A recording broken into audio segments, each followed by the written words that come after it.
Welcome to my channel. आप सभी दर्शकों का मेरे यूट्यूब चैनल पे फिर से एक बार स्वागत है। उम्मीद करते हैं कि आप सभी लोग अच्छे होंगे। आज हम एमटेक कॉलेज रिव्यू प्लेलिस्ट में एक और वीडियो कवर अप करने जा रहे हैं, जिसमें हम आईआईटी रोपर का biomedical engineering department cover up करने की कोशिश करेंगे।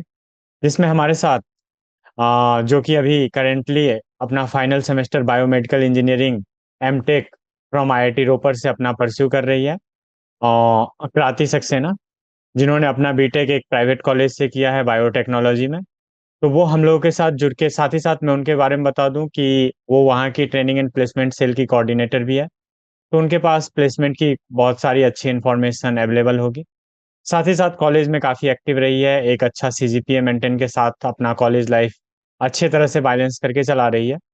तो उम्मीद करते हैं कि आप सभी दर्शकों के लिए, ये जो भी एडमिशन के लिए इच्छुक हैं, तो उनके लिए ये वीडियो काफ़ी यूजफुल होने वाला है।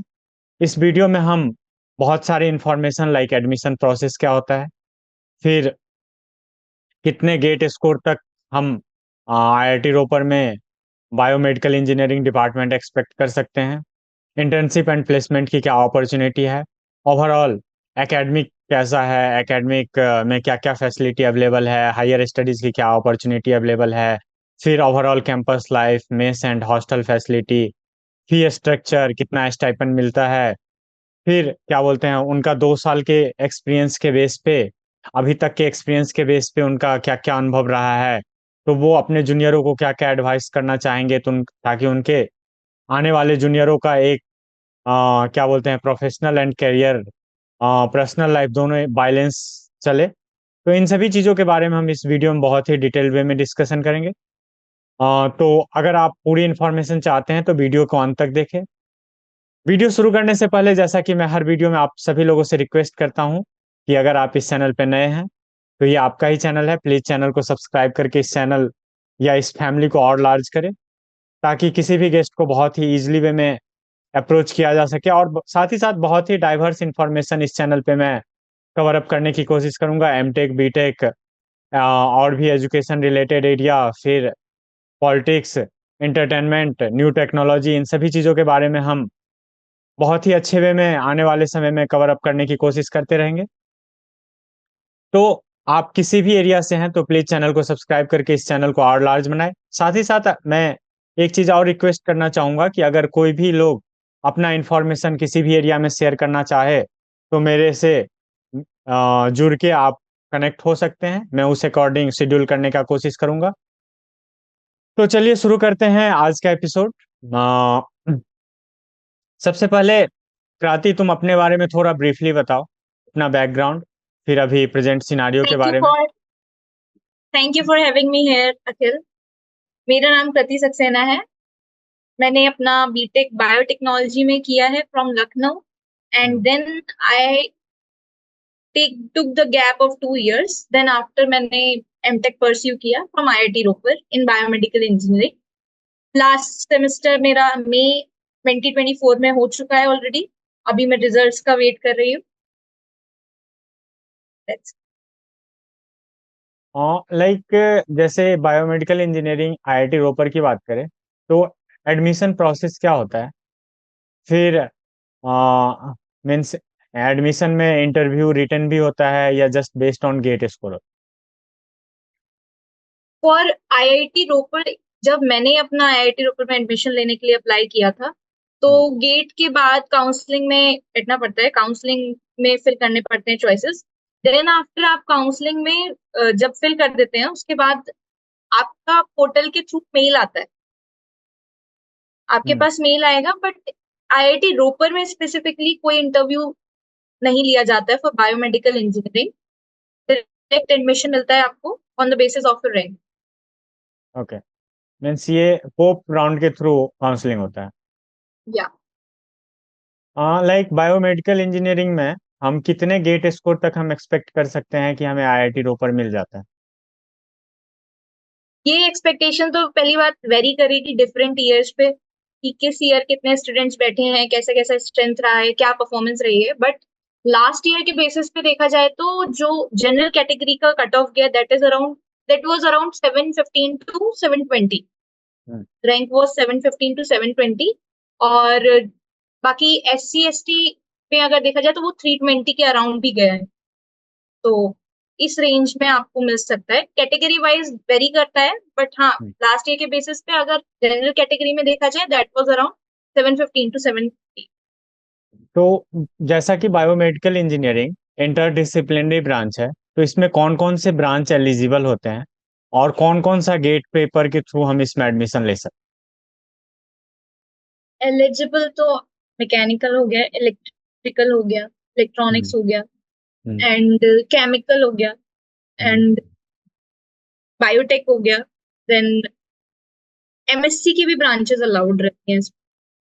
अब एमएससी इन कोर बायो जो रहता है वो भी अलाउड रहती है, एंड द सिमिलर वे कि गेट भी आपके इंडियन बैकग्राउंड से अगर हैं तो आप एलिजिबल हैं। हाँ, लाइक जैसे अगर मैकेनिकल हो गए, इलेक्ट्रिकल हो गए, या फिर और भी ब्रांच हो गए, तो क्या वो मतलब एडजस्ट कर सकते हैं बायोमेडिकल इंजीनियरिंग डिपार्टमेंट?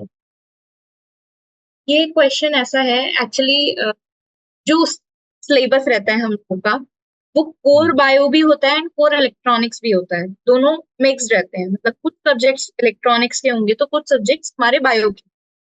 तो सिनेरियो ये रहता है, हाँ डिफिकल्ट होता है, जैसे मैं बायो बैकग्राउंड बैकग्राउंड से हूँ तो मेरे लिए इलेक्ट्रॉनिक्स को कैच करना थोड़ा डिफिकल्ट था। But hmm. In that case मेरे बैच में तो ऐसे हम लोग डील करते थे, जो स्टूडेंट्स होते थे कि हाफ स्टूडेंट्स जिनको बायो आती है वो इलेक्ट्रॉनिक्स और अदर बैकग्राउंड वालों को बायो स्टडी करवा देते थे, एंड देन जो अदर बैकग्राउंड वाले हैं, वो हमारी सपोर्ट कर देते थे उस फील्ड से, वो हमें पढ़ा देते थे, हम उन्हें पढ़ा देते थे इस तरीके से। बिकॉज हाँ ऑब्वियसली अगर आप इंटरडिसिप्लिनरी ब्रांच में जा रहे हैं तो आपके लिए कोई भी नया सब्जेक्ट, वो भी बिल्कुल ही अलग, आपने जो कभी स्टडी नहीं किया है प्रॉपरली, तो उसमें एकदम से जंप करना थोड़ा डिफिकल्ट रहता है। ब्रांच स्ट्रेंथ क्या है बायोमेडिकल इंजीनियरिंग का? ये आपने बहुत अच्छा क्वेश्चन पूछा। Branch hmm. स्ट्रेंथ, बिकॉज यहाँ पे bio in IIT Ropar biomedical engineering में बीटेक डिपार्टमेंट, बीटेक नहीं है अभी तक। हम्म। यहाँ पे सिर्फ MTech as well as PhD and post doc के लिए स्टूडेंट्स आते हैं। सो हम्म। एमटेक के लिए स्टूडेंट्स बीटेक के बाद ज्यादा होते नहीं है, तो अराउंड अभी लास्ट प्रीवियस बैचेस का देखा जाए तो दैट वाज अराउंड एवरेज लगाया जाए तो 15 स्टूडेंट्स, नॉट मोर देन 15। और in my current batch there was around 11 student. Like means GATE के अलावा भी कोई प्रोसीजर है कि लाइक हम आईआईटी रोपर से बायोमेडिकल इंजीनियरिंग में अपना एमटेक परस्यू कर सकते हैं? एमटेक के लिए तो गेटी बेसिक चैनल है, बट हाँ अगर दूसरे चैनल्स के थ्रू आप इंटर्नशिप अप्लाई कर सकते हैं आईआईटीज में। इंटर्नशिप आईआईटीज ऑफर करता है तो उसके लिए डिफरेंट पोर्टल्स हैं, बट एमटेक के लिए specifically GATE is required. Okay. Like सबसे पहले मैं थोड़ा इंटर्नशिप और प्लेसमेंट पे ज़्यादा फोकस करना चाहूँगा, क्योंकि मैं इन सारे बच्चे का मतलब मोस्ट ऑफ द पर्पस ज़्यादा इन्हीं के तरफ इंक्लिनेशन रहता है। तो लाइक अगर हम दोनों का सेपरेट सेक्शन बनाएंगे, इंटर्नशिप और प्लेसमेंट, पहले हम इंटर्नशिप के बारे में बात करना चाहेंगे कि इंटर्नशिप की क्या क्या अपॉर्चुनिटी अवेलेबल है, क्या क्या रोल प्रोफाइल के लिए कंपनी विजिट की है, कुछ टॉप कंपनी के नाम जो इंटर्नशिप के लिए विजिट किए हो, इन सभी चीज़ों के बारे में थोड़ा डिटेल में बताओ। ओके, तो इंटर्नशिप जैसा आपने पूछा, स्पेसिफिकली मैं अपने डिपार्टमेंट का भी एंड में बताऊंगी, पहले मैं आपको ओवरऑल बता देती हूँ। इंटर्नशिप्स जो रहती हैं वो बीटेक के लिए, तो बीटेक स्टूडेंट्स के लिए तो कंपलसरी रहती हैं, तो वो एज अ प्लेसमेंट, जैसे प्लेसमेंट चैनल चलता है वैसे इंटर्नशिप के लिए भी कंपनीज अप्रोच करती हैं सिमिलर वे में। बट हमारे डिपार्टमेंट के सिनेरियो के साथ थोड़ा डिफरेंट है, एमटेक में सेकेंड ईयर में इंटर्नशिप आर अलाउड। तो but in my department scene is that कि 11 स्टूडेंट्स हैं, 11 स्टूडेंट्स में मोस्ट ऑफ द स्टूडेंट्स का preference is PhD. So internship wise if we see कि इंटर्नशिप वाइज कितने स्टूडेंट्स एलिजिबल हैं और कितने स्टूडेंट, तो वो हमें आउट ऑफ द ब्लू जाके देखना पड़ेगा थोड़ा सा, क्योंकि कॉलेजेस में फॉर पीपल और 3 people internships are not allowed. Like allowed है but companies are not reaching to the college for 2 or 3 people. We have to go for off campus, or we can reach directly to the company and go there and give them the interview for the internship. The time range for internships are from second year onwards. It might be of 6 months, it might be of 1 year. That is totally dependent on the company. College allow करती है अगर हम off campus से अगर internship ले लिए या फिर रिसर्च इंटर्नशिप कहीं अप्लाई किए तो कॉलेज में अलाउ हो जाता अलाउ तो हो जाता है, बट हाँ थोड़े इश्यूज तो आते हैं बीच में, पेपर वर्क वगैरह थोड़ा सा रुकता है, लोगों को कन्विंस करना पड़ता है। ये डिपेंड करता है कि इफ इन केस अगर आप किसी गाइड के अंडर में ऑलरेडी एनरोल हो चुके हैं एज अ प्रोजेक्ट, और आपको फिर इंटर्नशिप अपॉर्चुनिटी मिलती है after a month second year में, तो आपको अपने गाइड को कन्विंस करना पड़ेगा, फिर एचओडी से जाके कन्फेस करना पड़ेगा कि I want to do that. फिर उन सब का अलाउंस ही आपको आगे अलाउ करेगा, अदरवाइज अगर गाइड आपका नहीं चाहता है तो फिर नहीं हो सकता। है। लाइक कम ही विजिट की हो लेकिन कुछ जो भी कंपनी विजिट की हो कुछ कंपनियों के नाम लाइक बता सकते हो? मैंने जो रीच किया था वो जीई हेल्थ केयर, स्ट्राइकर, इन कंपनी से रीच किया था, but the scenario was Thermo Fisher. But the scenario was the same कि 2-3 स्टूडेंट्स के लिए कोई कंपनी रीच आउट नहीं करना चाहती है। यही सिनेरियो थोड़ा सा स्टक कर रहा था। अदरवाइज हमारे सीनियर्स में भी जो प्रीवियस बैच था हमारा, तो उसमें स्टूडेंट्स को अपॉर्चुनिटी मिली हुई है, बट एक दो स्टूडेंट्स के लिए कंपनी कॉलेज आना रीच प्रेफर नहीं करती है। फिर भी अगर बात करें तो अभी के स्ट्रेंथ के हिसाब से तुम्हारे बैच में कितने बच्चे का इंटर्नशिप लगा था?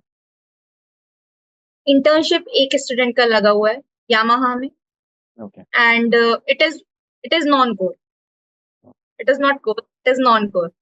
Most of the 3 of the students are looking for non-core, 2 of the students are looking for core, and remaining are looking for PhD. This is the scenario of the current batch. अगर हम like जैसे बहुत सारे मैं एक चीज ये भी जानना की कोशिश करूंगा लाइक सॉफ्टवेयर की कंपनी तो बहुत सारी आती है तो अगर कोई हम्म बच्चे जैसे बायोमेडिकल डिपार्टमेंट लेके अगर सॉफ्टवेयर प्रोफाइल की प्रिपरेशन कर रहा है तो क्या वो इंटर्नशिप जो भी सॉफ्टवेयर की कंपनी आती है उसमें इंटर्नशिप के लिए एलिजिबल होते हैं? हाँ, इट डिपेंड्स। एक्चुअली बीटेक अभी, क्योंकि this year is the recession year, तो सिनेरियो ये है कि बीटेक स्टूडेंट्स ने, क्योंकि स्टूडेंट्स को उनके डिपार्टमेंट में काफी मुश्किल से जॉब मिल रही है, तो उन लोगों ने इस बार रूल्स कुछ ऐसे बना दिए हैं कि पहले हम जाएंगे, इफ इन केस उसके बाद कुछ अपॉर्चुनिटीज रहती हैं तो आप उसको कैरी फॉरवर्ड करिए। इस टाइप का सिनेरियो है, बट द थिंग इज बैठ सकते हैं, ऐसा कोई रिस्ट्रिक्शन नहीं है। इंटर्नशिप में बैठ सकते हैं, हम कंपनीज में बैठ सकते हैं। और क्योंकि मेरा ब्रांच तो इंटरडिसिप्लिनरी है, मैकेनिकल, इलेक्ट्रिकल, इलेक्ट्रॉनिक्स, सब ब्रांच के बच्चे यहाँ पे स्टडी कर सकते हैं, तो हाँ वो नॉन कोर की भी स्टडी करते हैं और जाते हैं, मोस्टली सॉफ्टवेयर डेवलपर और इस सब चीजों में। हाँ। अगर इंटर्नशिप में सॉफ्टवेयर कंपनी की बात करें तो कुछ कंपनियों के नाम बताओ जिसमें बायोमेडिकल डिपार्टमेंट एलिजिबल थे इंटर्नशिप में। गूगल हो गया, Microsoft, PayPal, and Accenture, Accenture Japan, कुछ कंपनीज हैं जिसमें बायोमेडिकल भी अलाउड, ओके। हाँ like biomedical and other branches also. अगर हम प्लेसमेंट की बात करें तो कैसा रहा आईआईटी रोपर का बायोमेडिकल इंजीनियरिंग के लिए प्लेसमेंट? किस किस टाइप की प्रोफाइल के लिए कंपनी विजिट की? चाहे कोर हो जाए चाहे नॉन कोर हो जाए या फिर सॉफ्टवेयर प्रोफाइल हो जाए तो किस किस टाइप के प्रोफाइल अवेलेबल थे? इन सभी चीजों के बारे में थोड़ा बताओ। बायोमेडिकल, ये आपने अच्छा क्वेश्चन पूछा। बायोमेडिकल में जो मैंने अपने पर्सनल लेवल पे जो ऑब्जर्व किया है, उस बिहाफ पे अगर बताया जाए, तो जितनी भी कंपनीज है, या तो उन्हें प्रोडक्ट स्पेशलिस्ट चाहिए that is related to biomedical devices, या फिर इलेक्ट्रॉनिक्स या कंप्यूटर साइंस की नॉलेज रखने वाले पर्सन चाहिए। इन 3 फील्ड्स में मोस्टली विजिट करी है जितनी भी कंपनीज करी हैं, प्लस ऑफ कैंपस भी अगर देखा जाए तो इन तीन लेवल पे कंपनीज ने रीच आउट किया है। और अगर हम लाइफ साइंसेस फील्ड में जाना चाहते हैं, तो लाइफ साइंसेस में एज सच तो अभी मतलब इतना उसमें रिजल्ट्स मैंने ऑब्जर्व नहीं कर पाए हैं। बट हाँ, लाइफ साइंसेस में अगर जाना चाहते हैं तो उसमें एक्सपीरियंस पहली बात वो मांगते हैं, या फिर कोई सॉलिड प्रोजेक्ट हो आपका, या पेपर्स हो, तब वो आपको कंसिडर करता है। ओके। तो आईआईटी रोपर का कैसा प्लेसमेंट रहा? कितने परसेंटेज बच्चे का प्लेसमेंट हो चुका है इसके बारे में बताओ। परसेंटेज वाइज, क्योंकि अभी प्लेसमेंट हमारा रनिंग प्रोसेस में है, क्योंकि रिसेशन पीरियड चल रहा है, तो अभी भी स्टूडेंट्स लगे हुए हैं कंपनीज को बुलाने में और रीच आउट करने में। तो एग्जैक्ट परसेंटेज तो मैं नहीं बता सकती हूँ, बट हाँ कंपैरेटिवली जो बीटेक स्ट्रेंथ है वो तो ऑलमोस्ट जितना फाइनल ईयर है उसमें से 70% प्लेस है। बाकी 30% का, क्योंकि उनको परस्यू भी कभी कभी कुछ और करना होता है, और जो भी उनका पर्सनल सिनेरियो रहा है उसके बारे में आई मैं एम इतना टॉकिंग डिफाइन नहीं अबाउट कर एमटेक नॉट बीटेक। एमटेक में कितने का प्लेसमेंट हो चुका है? सकती। एमटेक का प्लेसमेंट, ओके। एमटेक का ओवरऑल प्लेसमेंट जज करना इसलिए डिफिकल्ट थोड़ा सा है क्योंकि एमटेक के बाद सब लोग प्लेसमेंट ऑप्ट नहीं करते हैं। आधे लाइक स्टूडेंट्स वैसे लाइक ही। जैसे जैसे एमटेक बायोमेडिकल में कितने बच्चे हम्म, प्लेसमेंट के लिए इंटरेस्टेड थे? कितने बच्चे का मीन्स प्लेसमेंट हो चुका है? कौन कौन सी कंपनी मीन्स में प्लेसमेंट हम्म। हुआ है, इसके बारे में थोड़ा। बायो मेरे बैच का अगर सिनेरियो देखा जाए तो 11 स्टूडेंट्स टोटल थे, और हम्म। उसमें पीएचडी स्टूडेंट्स ऑलमोस्ट 5 थे, हम्म। और 2 और 3 स्टूडेंट्स जो अदर जो बायो कोर फील्ड में हमारा प्लेसमेंट ढूंढ रहे थे, उन्होंने भी पीएचडी ऑप्ट किया है for now. They change their mind, and 3 students are going for non core. Hmm. एक स्टूडेंट ऑलरेडी प्लेस हो चुका है, and few of them are doing JRF for some time because उनको अपने प्रोजेक्ट्स भी complete करना है। On behalf of that they will search placement. Like जिनका भी प्लेसमेंट हुआ है, एक तरह से मैं एक चीज ये भी जानने की कोशिश करूंगा कि जैसे एक होता है कि बहुत सारे लोग इंटरेस्टेड नहीं है या फिर हायर स्टडीज में इंटरेस्टेड है, तो अगर आदमी सीरियस होकर प्रिपेयर करे तो क्या हमारे पास एम्पल अमाउंट ऑफ अपॉर्चुनिटी होती है कि हम प्लेसमेंट अचीव कर सकें? Of course yes.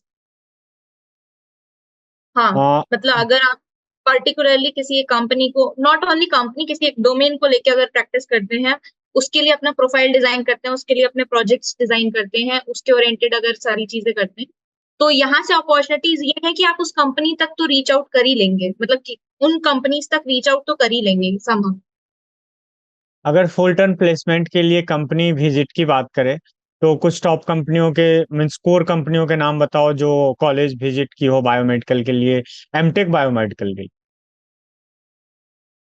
ये क्वेश्चन थोड़ा सा आपने ट्रिकी पूछा है, बिकॉज एमटेक प्लेसमेंट के लिए मेरे सीनियर बैच में भी एज सच कंपनीज नहीं आ पाई, क्योंकि सिनेरियो यही स्टक हो जाता है कि 2-3 बच्चों के लिए कंपनीज नहीं आ पाती। कोई भी इंसान कितना भी अप्रोच करे उन लोग को, बाय द एंड कुछ कुछ सिनेरियोज ऐसे हो जाते हैं कि कंपनीज नहीं आ पाती। बट हाँ, मेरे सीनियर बैच में उन्होंने एक ऑनलाइन इंटरव्यू दिया था जहां पे उन्हें जीई हेल्थ केयर में इंटर्नशिप की अपॉर्चुनिटी मिली थी, बट उस वक्त उन्होंने वो ऑप्ट नहीं किया, उन्होंने अपने गाइड के अंदर ही वर्क करना प्रेफरेबल समझा, फिर हम्म। वो opt किया।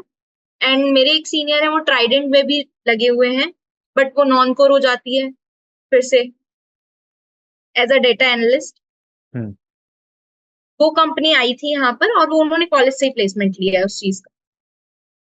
और नॉन कोर में लाइक अगर कोर की छोड़ दे तो नॉन कोर में किस किस टाइप की कंपनी में हमारे पास अपॉर्चुनिटी थी?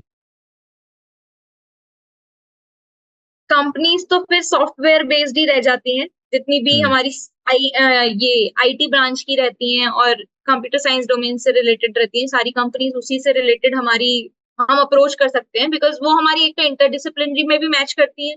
हमें वो चीज, मशीन लर्निंग, एआई, ये सब हमारे में भी इन्वॉल्व है। दूसरी चीज ये कि बाकी के जो कोर ब्रांचेस है, जैसे इलेक्ट्रिकल हो गया, इलेक्ट्रॉनिक्स हो गया, और ये मैकेनिकल हो गया, इसमें हम लोग को बैठने का इतनी ज्यादा अपॉर्चुनिटीज, क्योंकि उसमें हमें क्राइटेरिया बेस्ड कंपनी ही अपने क्राइटेरिया को हटा देती है स्टूडेंट्स के लिए। हम्म। सिर्फ ये कंप्यूटर साइंस वाले डोमेन्स की जितनी कंपनीज रहती हैं, वो क्राइटेरिया में रखती हैं बाकी डोमेन स्टूडेंट्स। हाँ, लाइक अगर पैकेज की बात करें तो जितने भी बच्चे का प्लेसमेंट हुआ है तो मीन्स ऑन एन एवरेज कितना पैकेज एक्सपेक्ट कर सकते हैं? 15 LPA, 15 to 17 LPA। ओके। ये सॉफ्टवेयर प्रोफाइल में हुआ था?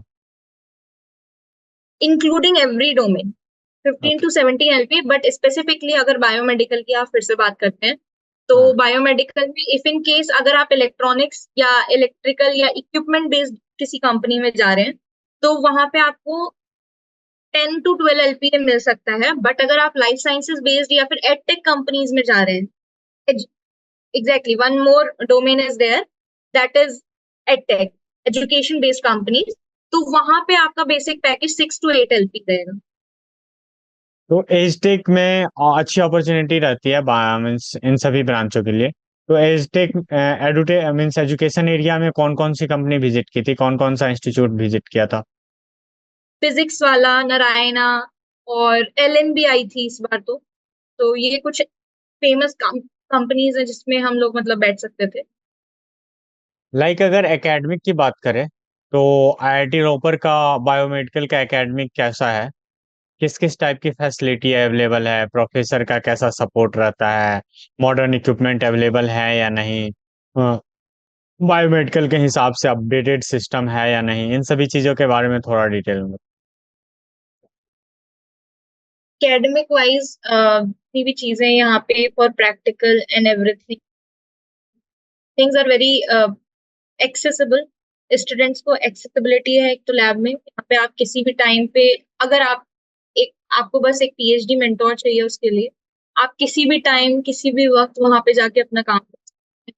स्टडी वाइज देखा जाए तो टीचर बहुत सपोर्टिव हैं, उनकी क्लासेस, हाँ क्लासेस, अगर आप क्लासेस तो आपको मतलब क्लासेस का सीन ये है कि क्लासेस लेनी ही पड़ती हैं अगर आपको समझना है उस सब्जेक्ट को। दूसरी चीज ये कि हाँ अगर आप पर्सनली कभी, टीचर्स हमेशा ओपन है हेल्प के लिए, तो अगर आप पर्सनली किसी चीज को प्रॉब्लम फेस कर रहे हैं कुछ भी, तो आप डायरेक्टली उनको मेल या फिर कॉल या व्हाट्सएप के थ्रू भी कनेक्ट कर सकते हैं उस प्रॉब्लम्स के रिगार्डिंग। बट हाँ, असाइनमेंट्स का सिनेरियो यहाँ पे थोड़ा सा है कि हेक्टिक रहता है स्टूडेंट्स के लिए। असाइनमेंट्स वीकली रहते हैं और एक सब्जेक्ट के नहीं हर सब्जेक्ट के रहते हैं, तो स्टूडेंट बहुत एंगेज रहता है, और प्रोजेक्ट्स भी रहते हैं अलॉन्ग साइड, तो उसके लिए भी स्टूडेंट बहुत बिजी रहते हैं। एक्सेसिबिलिटी के लिए यहाँ पे पूरा वो है कि आप कभी भी डिपार्टमेंट जा सकते हैं, डिपार्टमेंट बैठ सकते हैं, काम कर सकते हैं, ये सिनेरियो है। तो academic wise it is nice, study wise it is nice, teacher support wise it is very nice. Professor की लेक्चर की क्वालिटी कैसी होती है?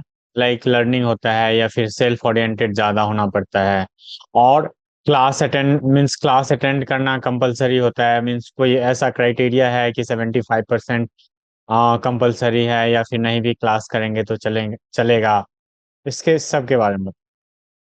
क्लासेस, पहले तो मैं आपको बताऊंगी कि किस तरीके से स्टडी रहती है। स्टडी तो ये डिपेंड करता है स्टूडेंट टू स्टूडेंट कि वो किस तरीके से उस चीज को अंडरस्टैंड करता है। अगर वो उस बैकग्राउंड से तो चीजें उसे समझ आएंगी, उस बैकग्राउंड से नहीं है तो चीजें उसे थोड़ा सा हार्ड लगेंगी उस केस में। हम्म। टीचर्स के लेक्चर रहते हैं, वो लेक्चर्स आपको लेने होते हैं, बट अटेंडेंस वाइज अगर देखा जाए तो अटेंडेंस डिपेंड करती है टीचर टू टीचर, कि कुछ टीचर्स अटेंडेंस लेते हैं, कुछ टीचर्स अटेंडेंस नहीं लेते हैं।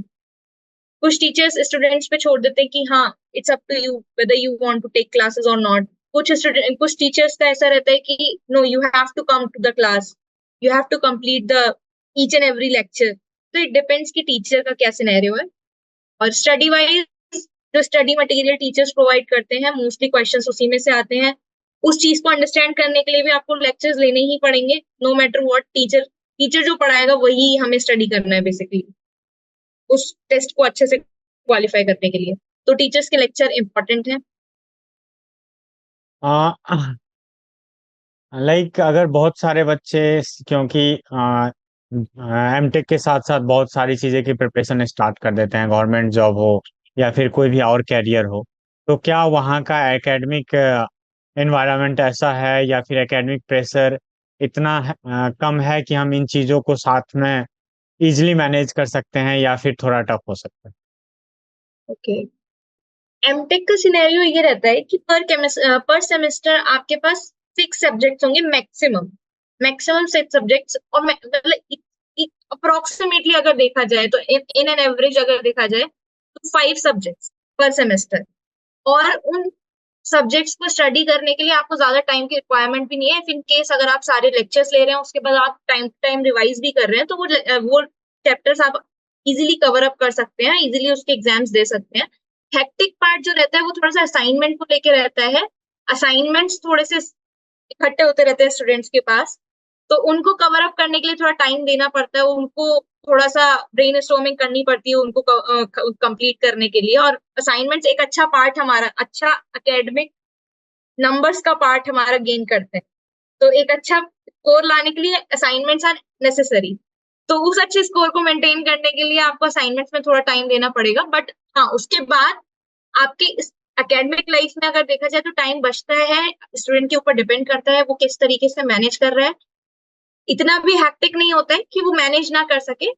मैनेज करने के बाद वो इजीली अपने जो भी एग्जाम्स की प्रिपरेशन है उस तरीके से वो कर सकता है। थोड़े लेट आवर्स देने पड़ेंगे उसको अपने, बट हाँ, हो जाएगा।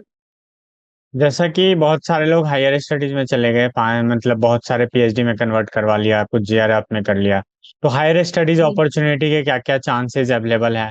फिर कॉलेज का टाई अप कहीं बाहर से या फिर किसी दूसरे इंस्टीट्यूट से, तो इस सब टाइप की क्या क्या अपॉर्चुनिटी, अगर हम हायर स्टडी के प्रति इंटरेस्टेड हैं, तो हमारे पास अवेलेबल होती है?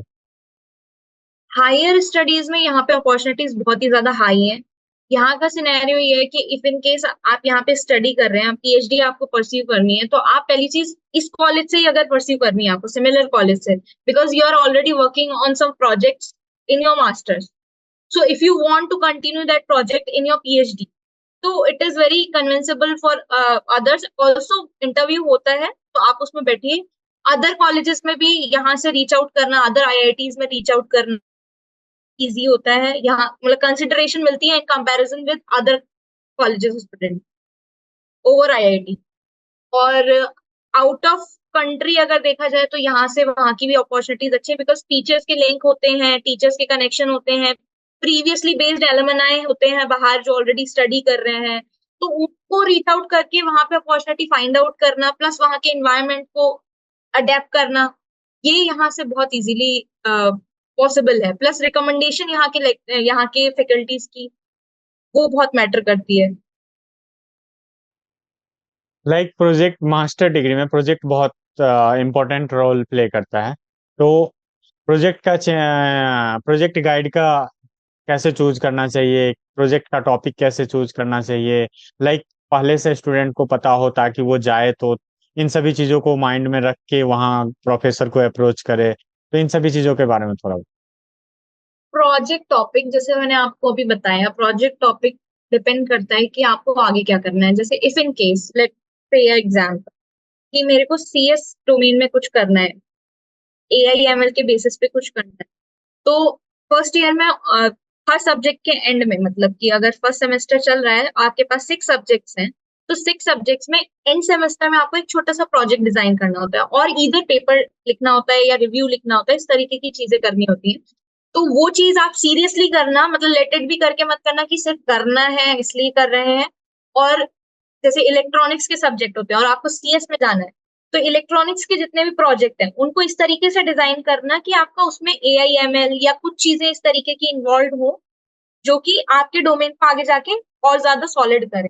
सेकेंड चीज कि जब आप सेकेंड ईयर में प्रोजेक्ट लेके आएंगे तो ऑब्वियसली आपके प्रीवियस प्रोजेक्ट्स भी देखे जाएंगे कि किस डोमेन में आप कितने परफेक्ट है, क्योंकि वो भी इंटरव्यू लेंगे सेकेंड ईयर में आपका। तो सेकेंड ईयर में आपको उसी बिहाफ पे अपने गाइड को डिसाइड करना होगा कि whether you want to go for computer science और you want to go for life science. there are various teachers in the field of chemistry, in the field of life sciences, in the field of materials, in the field of computer science. तो आप उस basis पे उन teachers को reach out करिए, एक नहीं list बनाइए, 3-4 टीचर्स की लिस्ट बनाइए, पर्सनली जाके आप उनसे बात करिए। ये अलाउड है यहाँ पे, आप पर्सनली उनसे सजेशंस ले सकते हैं, पर्सनली बात कर सकते हैं, मीटिंग्स कर सकते हैं, डिस्कस कर सकते हैं। आप पर्सनली जाके उनसे हेल्प लीजिए, सजेस्ट, उनकी बातें सुनिए, उनसे पूछिए किस तरीके से आप अप्रोच करें। और उनके लैब में क्या क्या चल रहा है, आप हर लैब के बारे में जानिए, कितने प्रोजेक्ट्स चल रहे हैं, किस किस डोमेन में प्रोजेक्ट चल रहे हैं उस लैब में, वो सब जानिए, लिस्ट अप करिए, और फिर उन प्रोजेक्ट्स के बेसिस पे आप डिसाइड करिए फर्दर आपको कहाँ कहाँ अपॉर्चुनिटी लग रही है। फिर उनको रीच आउट करिए, उसमें भी ऑप्शंस रहते हैं प्रायोरिटी बेसिस पे कि 2 और 3 आप सजेस्ट कर सकते हैं। बट हाँ, मोस्ट प्रोबेबली आपको फर्स्ट वन जो सजेशन आपका रहता है, जो सेलेक्ट करते हैं, वो मिल जाते हैं, क्योंकि आप पहले ही डिस्कस कर चुके होते हैं उन टीचर्स से। और प्रोजेक्ट तो आपका अपने बेसिस पे डिजाइन रहेगा, तो इट माइट बी पॉसिबल कि अगर आप पहले से डिस्कस करेंगे तो टीचर ही आपको कोई प्रोजेक्ट सजेस्ट कर दें। तो इस तरीके से वो बेनिफिशियरी रहेगा आपके लिए कि आप किस डोमेन में, किस गाइड के अंदर जाना चाहते हैं। आप पर्सनली सबसे जाके डिस्कस करिए, पर्सनली सजेशंस लीजिए, उस बिहाफ पे डिसाइड करिए। अगर ओवरऑल कैंपस की बात करें तो किस टाइप का आईआईटी रोपर का कैंपस है? कैंपस लाइफ कैसा है? हॉस्टल एंड मेस की क्या फैसिलिटी अवेलेबल है? इन सभी चीजों के बारे में campus life is very nice. Campus बहुत ही हरा भरा है यहाँ का। और दूसरी चीज ये कि यहाँ पे सिक्योरिटी भी बहुत है। इनसाइड कैंपस कोई इशू नहीं है। गर्ल्स, बॉयज, कोई भी हो, 24/7 यहाँ पे रोम कर सकता है आराम से। और मेस की फैसिलिटी, खाना तो हर मेस का ऑलमोस्ट सिमिलर ही होता है, बट हाँ, बेटर देन अदर्स है। खाने लायक खाना है यहाँ का। और बस गर्मियों में यहाँ पे थोड़ा सा गर्मी ज्यादा पड़ जाती है, उसका थोड़ा सा इशू है, क्योंकि यहाँ एसी नहीं है हॉस्टल्स में। और हॉस्टल्स में वाईफाई सपोर्ट है, ट्वेंटी एक फोर सेवन आप जा सकते हो, रह सकते हो। तो ये अच्छा है यहाँ का। तो इससे स्टूडेंट अपनी एकेडमिक लाइफ को भी बहुत अच्छे से मैनेज कर लेता है। कभी भी उसका जब मन है तब जाके वो पढ़ सकता है, तब जाके वो तरीके से। एक रूम में कितने बच्चे अलॉट होते हैं? 2 स्टूडेंट। ओके। और अगर मेस के खाना की मेन्यू की बात करें तो वेज नॉन वेज सारे अवेलेबल होते हैं या फिर कुछ? सब कुछ, सब कुछ अवेलेबल है यहाँ पे। यहाँ पे हर डोमेन का, इंडिया के डिफरेंट डिफरेंट एरियाज को ध्यान में रखते हुए अलग अलग मेस में, अभी हमारे कॉलेज में रिसेंटली चेंजेस आए हैं कि अलग अलग मेस डिवाइड कर दिए गए हैं for different different batches. Like MTech different benches के लिए दूसरा मेस है, सो दैट यहाँ पे इतना ज्यादा भीड़ ना हो, इतना ज्यादा रश ना हो खाने को लेके।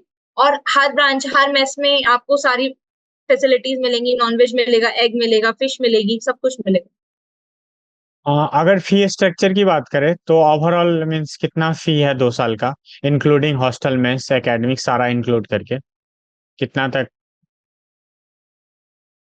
सब कुछ इंक्लूड करके देखा जाए तो 70,000, अंडर 1 लाख रुपीज आपको सब कुछ कवर अप हो जाएगा 1 साल का। अगर मींस ओवरऑल एमटेक की बात करें तो 1.5 लाख? 2 लाख। हाँ। हाँ, मतलब in in between 1.5 to 2 lakh, because आपके ऊपर भी डिपेंड करता है। आप बाहर खर्चा कर रहे हो देने के बाद भी, तो इट डिपेंड्स इस तरीके। स्टाइपन, अगर स्टाइपन की बात करें तो बायोमेडिकल को कितना स्टाइपन पर मंथ मिलता है? MTech student, not biomedical, MTech students को, ओके। ओवरऑल सारे एमटेक स्टूडेंट्स को right. 12,400 rupees as a stipend मिलता है पर मंथ। हाँ। लाइक जैसे क्या बोलते हैं ना कि अभी तुमने 2 साल वहां पे कंप्लीट बिताया, चीजों को देखा, एकेडमिक को देखा, प्लेसमेंट को देखा, हर चीजों से कनेक्टेड रहा। तो based on your tour experience, like अपने जूनियरों को क्या क्या एडवाइस देना चाहोगे, क्या क्या प्रिकॉशन बताना चाहोगे, या फिर कौन कौन चीज़ों पे फोकस करना चाहिए कॉलेज आके, आने से पहले, कॉलेज आने के बाद, फिर मीन्स ताकि उनका एक क्या बोलते हैं ना कि दोनों लाइफ, कॉलेज लाइफ भी और कैरियर लाइफ भी, दोनों एक बैलेंस चले। Finally at the end of college life उनके पास अच्छी अपॉर्चुनिटी अवेलेबल हो फ्यूचर लाइफ के लिए। तो इन सभी चीज़ों के बारे में बताओ। और तुम्हें अगर लगता है कि मैंने कोई पॉइंट मिस किया हो तो उन चीजों को भी इसमें तुम कवर अप कर सकते तो मेरे अकॉर्डिंग, अगर कोई भी स्टूडेंट इस कॉलेज आता है फॉर स्पेसिफिकली फॉर बायोमेडिकल अगर आता है, तो उसको पहली चीज, फर्स्ट ईयर जो आता है स्टूडेंट, वो काफी ज्यादा ऐसे रहते हैं कि पढ़ाई चल रही है, मतलब इजी लेते हैं फर्स्ट ईयर को। इजी ना लेके अपना फ्यूचर ओरिएंटेड आपको जो भी करना है उसका सब साइड स्टडी करते रहो। सिर्फ एकेडमिक बेसिस पे रिलाई मत करो कि ये चल रहा है, इसमें नंबर लाने हैं, दैट इज सफिशिएंट। नो, अगर आपको किसी पर्टिकुलर डोमेन में रीच आउट करना है तो सिर्फ एकेडमिक बेसिस पे आप आगे नहीं बढ़ सकते हो। आपको सब साइड स्टडी करनी पड़ेगी, किसी चीज, कोई स्किल, डिफरेंट डिफरेंट स्किल्स आपको गेन करनी ही पड़ेंगी। तभी आपको जॉब अपॉर्चुनिटीज इजीली आगे रीच आउट होंगी, क्योंकि ऑलरेडी यहाँ की स्ट्रेंथ एमटेक स्टूडेंट्स की कम है। और उसमें भी आधे बच्चे नॉन कोर, आधे बच्चे हायर स्टडीज के लिए चले जाते हैं। तो अगर आपको उसमें भी हाईलाइट करना है तो आप पहले ही डोमेन डिसाइड कर लो फर्स्ट ईयर में कि किस तरीके से आपको उस चीज को अचीव करना है। उसके अकॉर्डिंग आप अपने स्किल सेट्स को फर्स्ट ईयर में डेवलप करना शुरू कर दो। छोटे छोटे प्रोजेक्ट्स करना शुरू कर दो उसके अकॉर्डिंग। और सेकेंड ईयर में अगर आप को इंटर्नशिप अपॉर्चुनिटीज नहीं मिलती हैं, या मिलती है जो भी है, अगर नहीं मिलती हैं तो आप उसी बेसिस पे अपने प्रोजेक्ट को भी डिसाइड बेसिस पे आप इंटरडिसिप्लिनरी भी जा सकते हो। आप डिफरेंट ब्रांच में भी इंटर्नशिप अपने प्रोजेक्ट कर सकते हो। मतलब अगर आप बायोमेडिकल के हो सीएस ब्रांच में जाके भी आप अपना प्रोजेक्ट कर सकते हो सेकेंड ईयर का। तो उस बिहाफ पे आप अपने प्रोजेक्ट्स को डिसाइड करना, फर्स्ट ईयर पहले आप डिसाइड कर लेना कि आपको करना क्या है और उसके बेसिस पे स्किल सेट गेन करना। दूसरी चीज ये कि मैं एक्स्ट्रा थोड़ा सा ये बताना चाहती हूँ कि मेरा जो बीटेक था that was from private institute. So I can differentiate कि प्राइवेट इंस्टीट्यूट और गवर्नमेंट इन आईआईटीज क्या वेरिएशन आते हैं, क्या क्या डिफरेंस आते हैं, कितनी अपॉर्चुनिटीज बढ़ जाती हैं। बस फोकस की जरूरत है। यहाँ पे आके डिस्ट्रैक्ट मत होना, यहाँ पे बहुत सारी अपॉर्चुनिटीज हैं। डिफरेंट डिफरेंट हायर स्टडीज के लिए भी और इंटर्नशिप के लिए भी आउट ऑफ कंट्री भी अपॉर्चुनिटीज रहती हैं। आपको अलर्ट रहना पड़ेगा, उन चीज को फोकस करना पड़ेगा। मतलब इट्स नॉट लाइक बीटेक कि आप आके एंजॉय करने लग जाओ और तरीके से। आपको डे वन से फोकस होके चलना पड़ेगा, तभी आपको चीजें समझ आएंगी। और डे वन से आप जिस एम्बिशन को लेके आए उसके अकॉर्डिंग आपको अपनी स्किल सेट्स को मैनेज करना शुरू करना पड़ेगा। कोई यहाँ पे आपको स्पून फीडिंग नहीं कर पाएगा, कोई आपको यहाँ पे आके बताएगा नहीं कि आपको क्या करना है क्या नहीं करना है। आपको अपने आप से डिसाइड करना है। एकेडमिक्स के साथ साथ आपको उनकी भी स्किल सेट्स को गेन करना। This is what I have learn. हाँ, आई थिंक क्रांति ने बहुत ही अच्छे वे में चीज़ों को, जितना उसके पास इंफॉर्मेशन था उसके बेसिस पे सारा इंफॉर्मेशन शेयर करने की कोशिश की। उम्मीद करते हैं कि ये वीडियो मीन्स स्टूडेंट के लिए यूजफुल रहेगा। क्रांति, मेरे से जुड़ने के लिए बहुत बहुत धन्यवाद और इन्फॉर्मेशन शेयर करने के लिए धन्यवाद। थैंक यू सो मच अखिल, ये प्लेटफॉर्म देने के लिए, डिस्कस करने के लिए इतना सब कुछ। Thank you so much. I hope हम लोग फिर से मिले किसी और टॉपिक के regarding. Sure. All the best for your future. And thank you. अगर आप लोगों को और भी कोई इन्फॉर्मेशन चाहिए तो आप वीडियो के कमेंट बॉक्स में पूछ सकते हैं। साथ ही साथ आप मेरे से मेरे social media page like LinkedIn, Instagram, तो आप वहाँ भी मेरे से जुड़ के आप भी कहीं जो भी क्वेरी हो तो आप पूछ सकते हैं। मिलते हैं किसी नए वीडियो में किसी नए टॉपिक के साथ। आप सभी दर्शकों को वीडियो देखने के लिए बहुत बहुत धन्यवाद।